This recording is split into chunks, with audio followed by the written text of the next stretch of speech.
Welcome to another episode of Historical Gamer. I hope you've enjoyed what we had to offer so far, even though the first episode was kind of a disaster, but maybe we can make up for it with Dawn of Man, a historical simulator of prehistory. It's a little bit of an older game.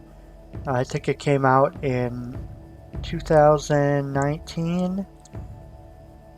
And I'd never heard of it until very recently, and I started playing it, and I got my wife obsessed with it. So now she wants to play it all the time. Unfortunately, I like some aspects of it, but we'll see. I'll show you exactly why. I'm not like 100% on board with it. So when you start out the game, you can pick what location on the map your civilization starts. I've done this one. I've done this one. So maybe I'll try this one right now. You can put it on hardcore. You can't pause the game or anything like that. I'll put normal on here for right now. And we'll have a settled starting condition. I did Nomad once. Technically, you can move around and you can make your camp where you want it, but for right now, this is fine. So, I am a closeted fan of prehistorical movies and things like that. One of my favorite prehistoric movies is Quest for Fire, which came out in, I think, 1981, early 80s, very early 80s, starring Ron Perlman, who pretty much looks the same in that movie as he does today. But it was pretty cool. I think it's the most realistic depiction of prehistory that I've ever seen on film. Yeah, the makeup's kind of cheesy, but it's, it is what it is. It was only 1981. So here we have our little village and villagers. You start out with 2 tents and a crafter, a wood pile, and a hearth. And you start out with some villagers. We got 7 villagers. There's only space for 6 people. So one of the first things you want to do is build another tent. And one of the things I like about this is you can change the direction of the tent. Some options, there's like variations you can do, but not as many as I would like. And one of the problems with this game, you'll see right off the bat is, yeah, you can like micromanage and send people to do different things, but the game allows you basically to give people things to do and then sit back and watch it. And they kind of do it automatically. So right now, we need dry skins and we need sticks to make this tent happen. There's an option when you press tab, it shows you where the resources are. So you got blueberries. This is good to have a megalith like right by your camp. I haven't gotten far enough in the game to actually set one up, but your basic resources when you first start out are going to be the sticks, bison, there's fish right along the river, so this is a good starting point. You also need flint is a big thing, and I don't see a lot of flint around here. Here's some flint.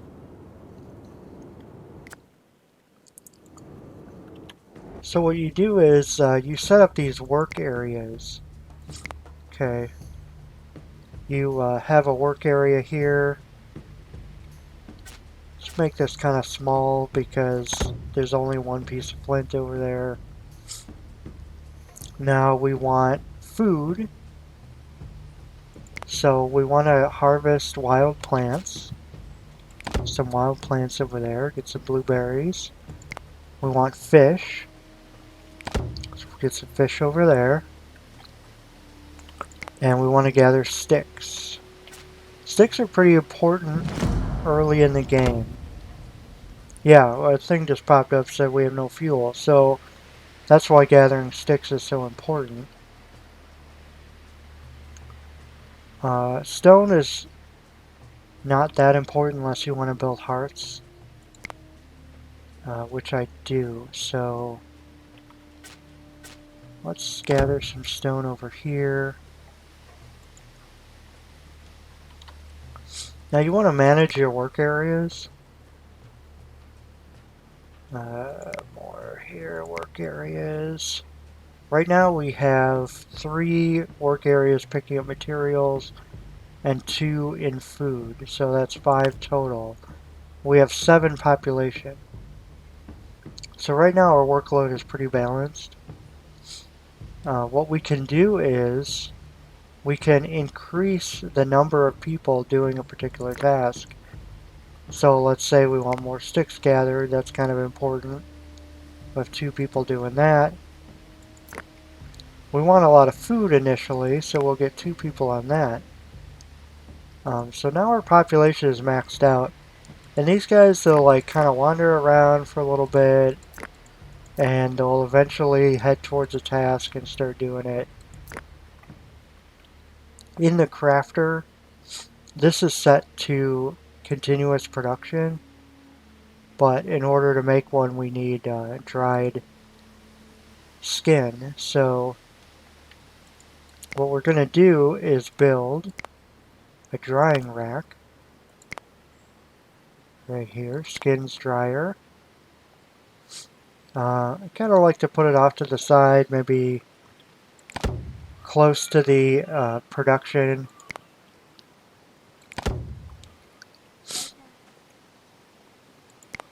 So the interesting thing about this game is that you can build things before you have the materials. You kind of set out like where you want to put them. In a lot of games, you have to have the materials first and then you can build the thing. But in this, you kind of put it out there, and then whenever they get the materials, that's when they decide to actually build it and do something about it. But you can kind of like plan out your village, so it's kind of nice. You're gonna put up another residence over here. Just kind of plan for the future. Production. We don't have the technology to dry food yet.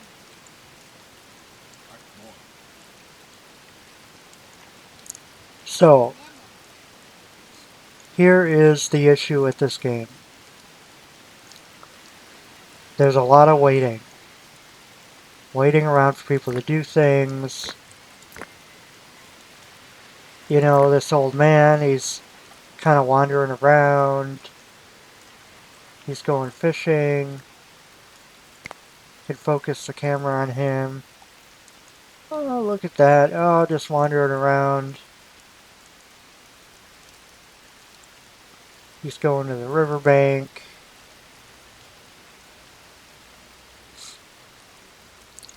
I feel like I'm turning into an old man waiting for him to do this.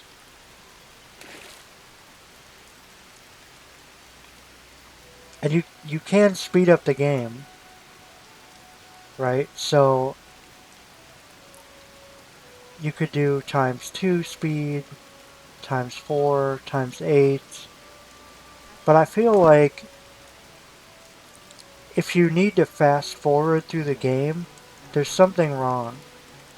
You know what I mean? Like, the game should be evenly paced so that you don't have to like speed through it in order to have fun with the game. Like, I understand, okay, you're going for realism and people need to know like it took a long time to do things 10,000 years ago. Okay, we get it. Like, yeah, all right. It took a long time to go out and gather sticks and like bring the sticks back to your camp and all that stuff. But this is a game. We don't have to sit here literally as long as it would take to walk the material from this area to here. I don't have time for that. Okay, I could be like inventing the cure for cancer or something, and instead I'm watching these kids like carry sticks to the camp. It just takes so long. And now you're just watching it happen. So, one of the dynamics here is knowledge. And you want to advance to all these ages because you get to build different things. Your your camp becomes more secure. You can develop different food sources to make it through the winter. All that good stuff. But you need to accumulate knowledge points in order to get different technologies. And I kind of like that system and I kind of don't. Oh, now we have no fuel again. Set this to high priority.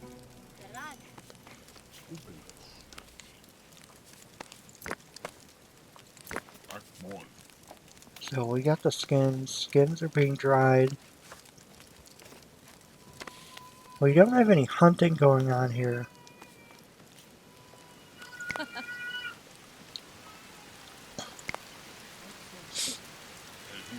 I'm going to make a hunting area over here because this seems to be... Uh-oh, there's bears over there. Now, maybe we'll avoid that area. Bears tend to leave you alone. Unless you, like, invade their space.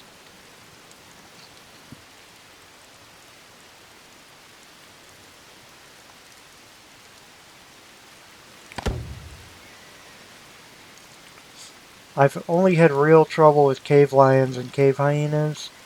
I played one game where my population was almost up to 20 people, and then 2 cave lions attacked and just slaughtered everybody. It was bad. And I mean, they killed the children, the elderly, everything. So you don't know trauma in your life until your child has been killed in a wild hyena attack.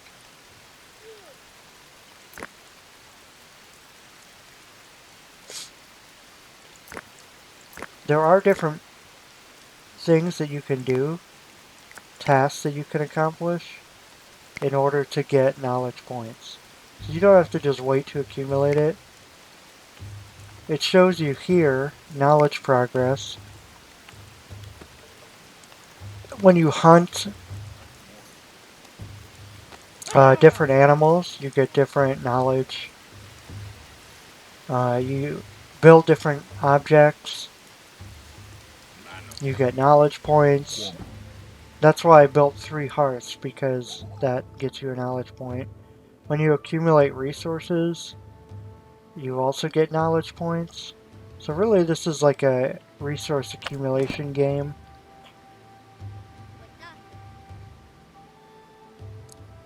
But you gotta make sure you're prepared for winter here. So you gotta have a lot of winter clothing. The leather outfit's more like a summer thing. You want to get things for hunting, fishing.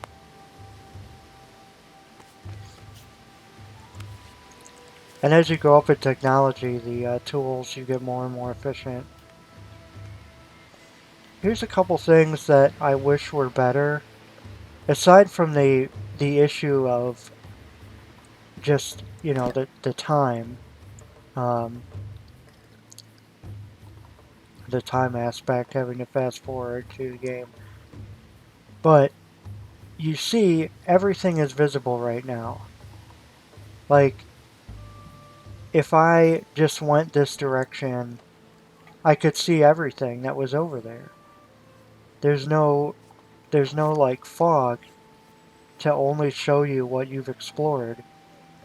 And I I don't like that. I um I would like to be able to send someone out exploring and kind of feel that sense of that you're moving out into the unknown. Cuz that's how it was when you're talking back, 7, 9, 10,000 years ago. This little area would be like the extent of your knowledge of the world, and people would have to go out and explore to find out what was out there, to find other tribes. And that's another thing. I mean, maybe it's a technology that I haven't researched yet, but there's no way to go out and like trade with other villages yourself. Traders come to your camp, and you can buy things from them or like trade things. But as far as I'm aware, there's no way for you to go out to other camps and trade. So we have 7 knowledge points. So we're going to do our first technology. Bone tools is pretty important. These are like the top 3 most important, I would say, because sling making, I got tired of being killed by wild animals, and slings are good at taking them down. So you want to get that one out pretty early. Food drying is essential. I'm going to get this. This is going to be the first technology because winter is coming. I know it's the summer, we got the fall, but we need plenty of dried food to make it through the winter. So we're going to build some food dryers. We're going to build more than one. We don't want just one. We want at least 3. Keep production up.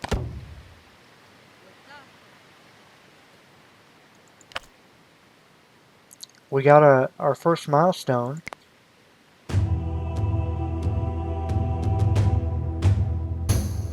Look at that. Hunting and gathering.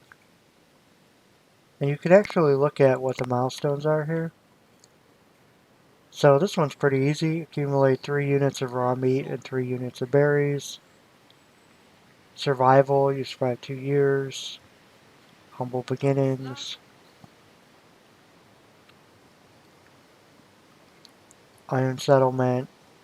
You get the idea. And generally, I think the graphics in this game are okay. They're a little bit bad for the time. I mean, this was made in 2019, and I don't know, there's just something about it that just doesn't seem like 100% there. Let me get the speed down here. So if you look at the people, the models. He's going in the tent. Let me see here.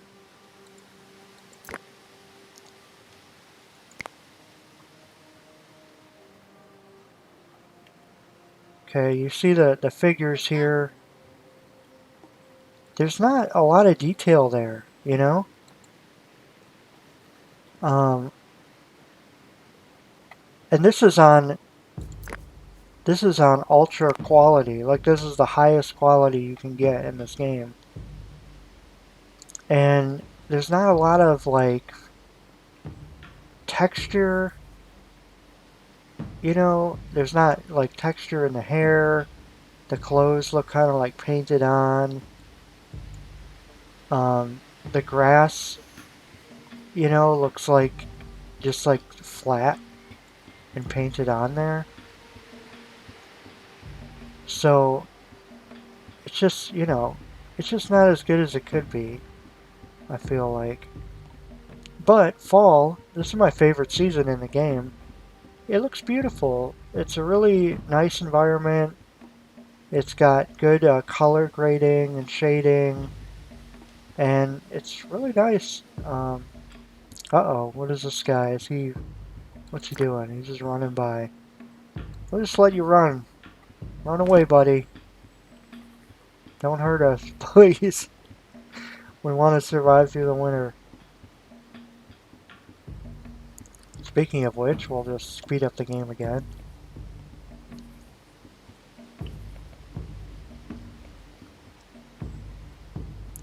This is pretty much it. You just do this for hours. This kind of shows you how well your settlement is doing. Mine's not too great right now. You get prestige, you build up, and people learn more about you. They learn that you're there. So I got my first food dryer up. And we're going to play this until the end of winter. So it kind of shows you your progress through the seasons, shows you the temperature.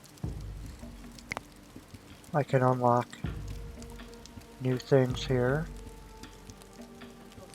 I'm going to unlock the sling, because you never know what kind of wild animals are coming. Now we can make slings here.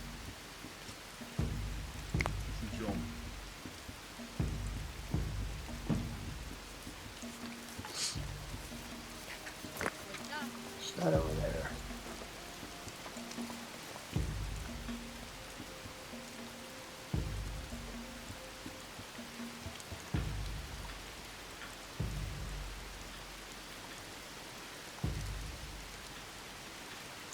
The rain looks pretty good. Everything decays over time, too. You have a condition for your tents, and they'll have to be repaired after a certain amount of time. Wood pile. We need more storage spaces. So we'll do a rock pile. Make some storage space here.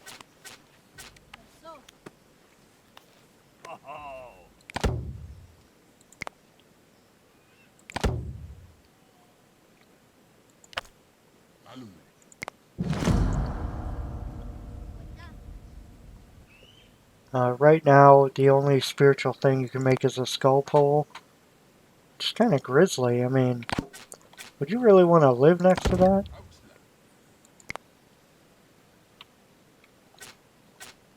What do people have outside their houses? They have little yard gnomes and stuff. Well, here we have a pole of human skulls. So that's exciting. We have no fuel, which is not good. We need fuel in the winter.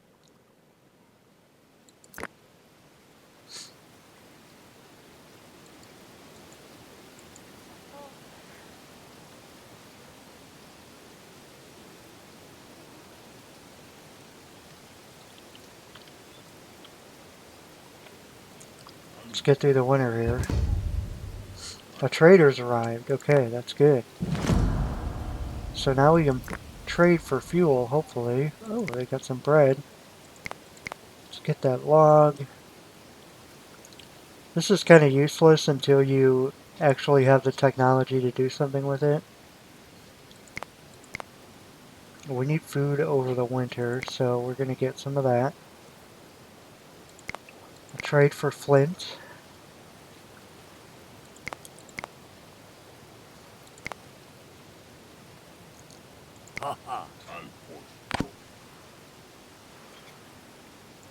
Work area exhausted. They picked up all the flint over there. So let's put down a new work area. The problem is there's not a whole lot of flint over here. The further away you go from the camp to get materials, the more likely it is your character is going to be killed by something nasty.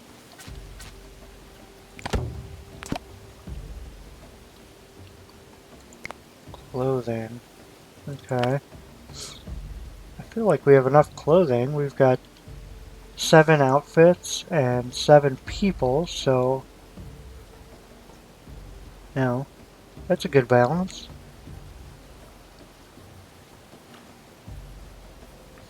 So it is winter right now, and if we survive the winter, that'll be good. Job well done. There's a couple of menu customizing options. Defense is kind of cool. I haven't had to use it yet. This is something my wife actually showed me. But if you were attacked by wild animals, you could alert, and people with weapons will come out and defend the settlement, and everyone else will like run into their tents to prevent being killed. I wish I'd known about this before during that lion attack because, man, that was brutal.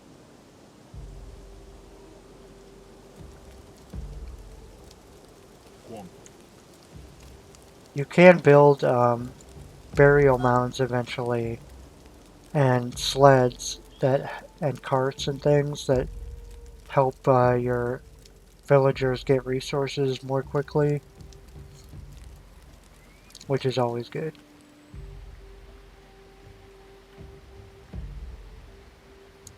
Workload is high. Now it's snowing. People are just standing around.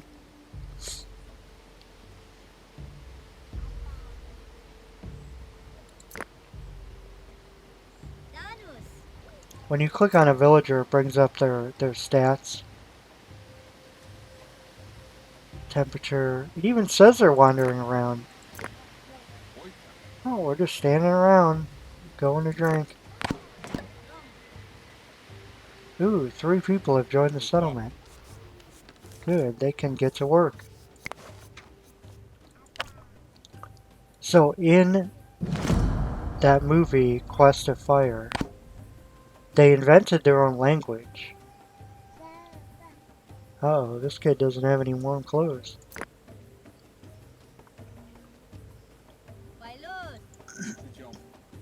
They invented their own language in that movie. And they do like say things. When you click on them, you can kind of hear it. They don't really like talk to each other or interact with each other all that much. It's not like The Sims where you can have a whole conversation. So we did it. We survived to spring. That's Dawn of Man. That is Dawn of Man in a nutshell. I hope you learned something. If you never played this game before, I think it's worth checking out at least. I've had some fun with it. Like I said, my wife really enjoys it. If you like simulation games, I'm more into like strategy and like real-time strategy. So to me, this is kind of boring. But yeah, it's not my cup of tea, but it might be yours. So check it out, and we'll see you in the next episode.